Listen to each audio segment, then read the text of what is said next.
Good blessed Wednesday afternoon, October the 14th, 2020 time of the change, time for the vision. The time being about 3:10 p.m. in the afternoon. I'd like to greet all human beings all around the world with a universal greetings of peace and the blessings of God be with you. It doesn't matter what your political, philosophical, personal, nor religious beliefs may be. It doesn't matter whether you're the richest or the poorest person on the face of this earth. It doesn't matter whether you're the proclaimed toughest or the proclaimed weakest person on the face of this earth. It doesn't matter whether you like me, my YouTube channel, which is Raymond, RaymonDivy. It doesn't matter whether you give me a thumbs up or thumbs down. I don't make videos. I don't make statements. I don't give speeches to get a thumbs up or a thumbs down. I do it merely to try to uplift and try to awaken people that may be spiritually asleep. What I want to talk about today is how you keep your neighborhood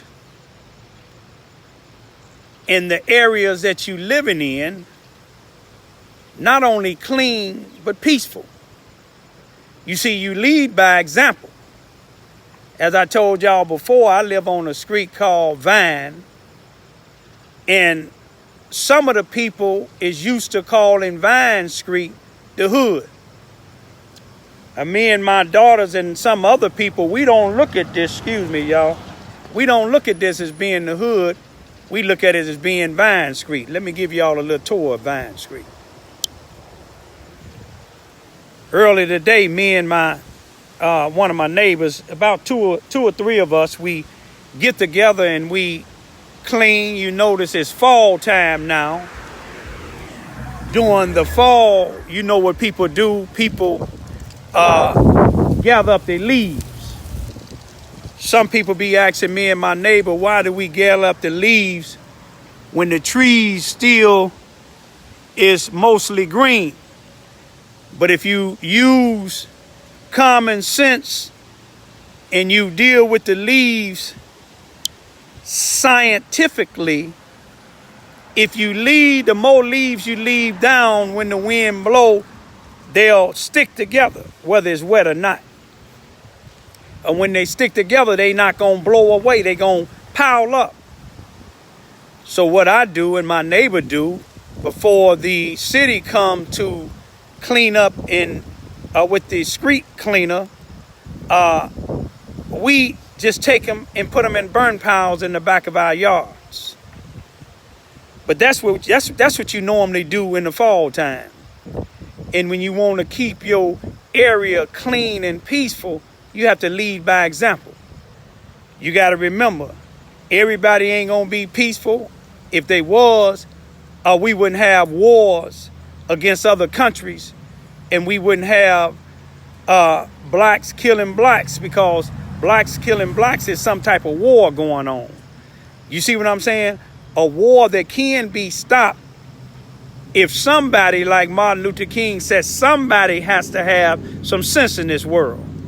Rodney King, even back in the 1992, when some of the Los Angeles police officers beated him unjustly, and it was on camera, even though they found the police not liable or not guilty, even though we seen it with our own eyes. But you got to remember, this is the United States. How do you think it was formed? You see what I'm saying? Hey, now, how you think it was formed? You see, Christopher Columbus came over first, a band of thieves from Europe and Spain, and came over here and slaughtered the natives, raped and killed them. 1619, here come the thieves and robbers and rapers going over to Africa and bringing our people over here. You see what I'm saying? You know what they did. You know the story. Some of the teachers ain't going to even teach you what happened. But see, that same thing that was going on back in 1619 and 1492, let me tell you something that just recently happened here in Charleston, Missouri, in the Charleston R1 school district. You see, they give you a black principal. They give you 2 black assistant principals. You see what I'm saying? But they can give you all the blacks and all the other things that they want. But when you have a white teacher,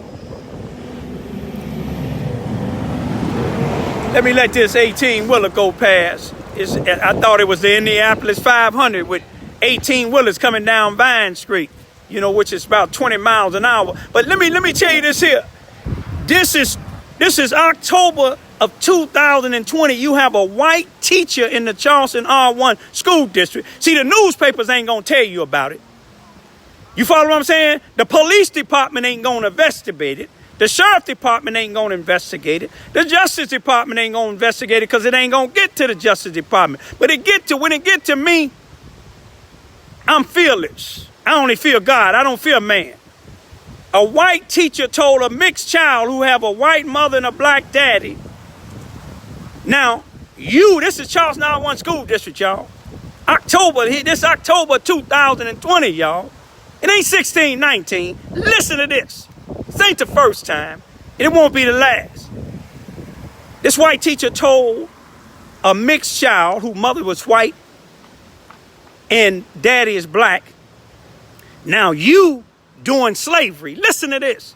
You doing slavery, you'll be working in the house. In other words, she'd be a house nigga. But these other ones, these little black kids, they'll be working in the field. Now, they said she might have got fired, but she shouldn't have only just got fired. Charges should have been brought up against her. You see what I'm saying? Because that's mental abuse to that child. You see what I'm saying? Not only that, she should be in the newspaper somewhere so she couldn't get a job nowhere in society anymore unless the Ku Klux Klan is hiring her. But this is Charleston, Missouri. You see, these leaders, the NAACP, president, if you go to him, listen, you might well go to the Ku Klux Klan. At least they'll listen and ain't gonna do nothing. And see, I know they look at my YouTube channels because if they didn't, they wouldn't be sending people to physically assault me, which that ain't gonna happen again. If they do, it'll be a mass murder in Charleston, Missouri. You know what I mean? But we're gonna leave that alone. We're gonna pray that it don't never happen again. You see, they'll come and arrest me for videoing this present NAACP president before he was a president because he a part of their circle. But they ain't gonna tell you that, y'all. Just like me and my neighbors, those of us, not all of us, those of us that get these leaves during the fall. You see what I'm saying? Whether the city come and get them or not. Let me take a tour. Let me go. And then my blower here. Some of them be saying my blower making too much noise, but my blower been making noise like that for the 13 years I've been living over here. My wasp spray might be going too far. You know, it goes 20 feet. My car, I'm ramming up the engine too much. You see what I'm saying? But you see what's back here? You see, these are shovels for the wintertime when the snow comes. It's common sense. I'm wait so I can just keep myself in a little bit of shape.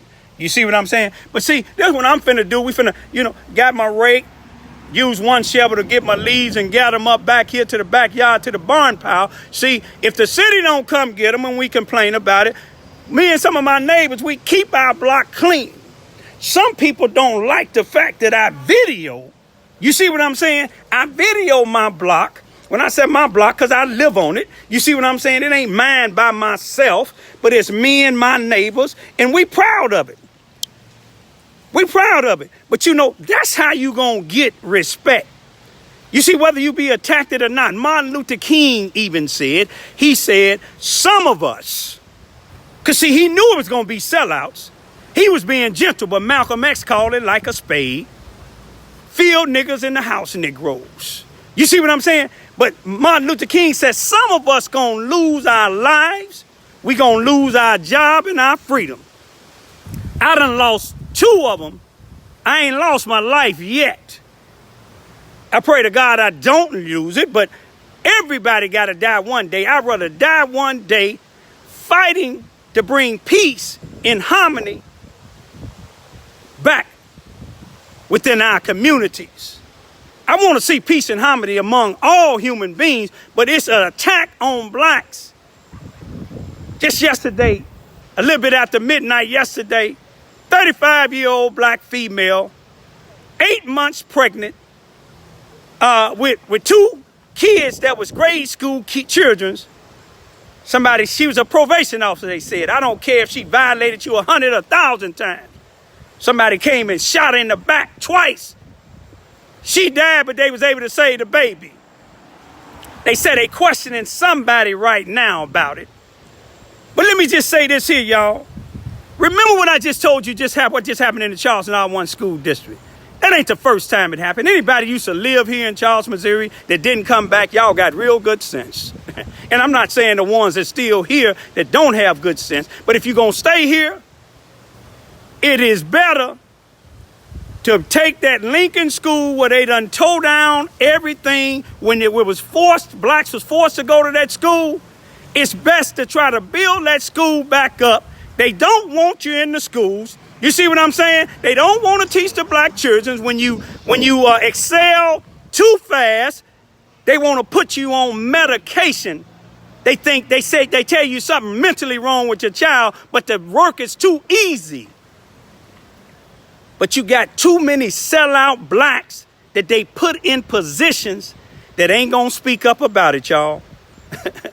Y'all better wake up. You see what I'm saying? They tell y'all I'm the enemy. You know what enemy would try to keep drugs off of your street?